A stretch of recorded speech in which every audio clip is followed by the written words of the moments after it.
Hey guys, welcome to my video. So today we'll study about parametric test. So parametric test में सबसे first test is the Z test. So the purpose why we use the Z test is to compare mean of two large sample datas. So you have to keep in mind that Z test is used when we have to compare two different groups.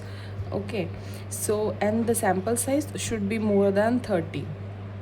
Coming to its formula, so one sample test के लिए जो formula लगता है वो है z equals to sample mean minus population mean upon standard deviation divide by root of total observation.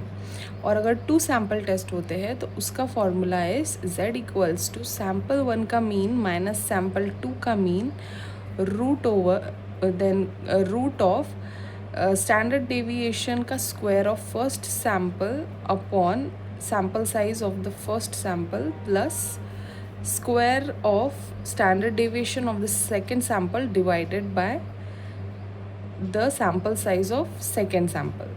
इसके assumptions क्या होते हैं जेड टेस्ट के?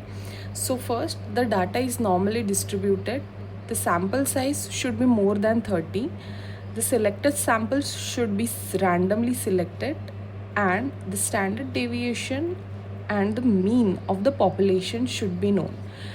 So here हमने sample 1 and sample 2 test देखा. So what is sample 1 and sample 2? So here it is that sample 1 Z test is relation between sample mean and population mean. Means यहाँ पे आपको एक population का mean दिया रहेगा और उसके साथ आपको सैम्पल का मीन कंपेयर करना है. Two sample Z test is relation between two sample means कि यहाँ पे आपको सैम्पल के मीन्स दिए रहेंगे और आपको सैम्पल के मीन्स में कंपेयर करना है, तो that is two sample test.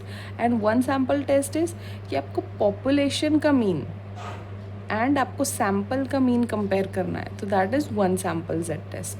Then coming to its interpretation, so if z calculated value is more than z critical value or the p is less than alpha, so null hypothesis is rejected.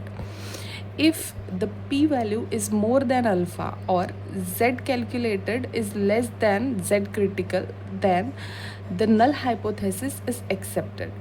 Hope you all have understand the concept. अगर आपको नहीं समझा है तो please comment down below. I will help to clarify you the doubts. Thank you.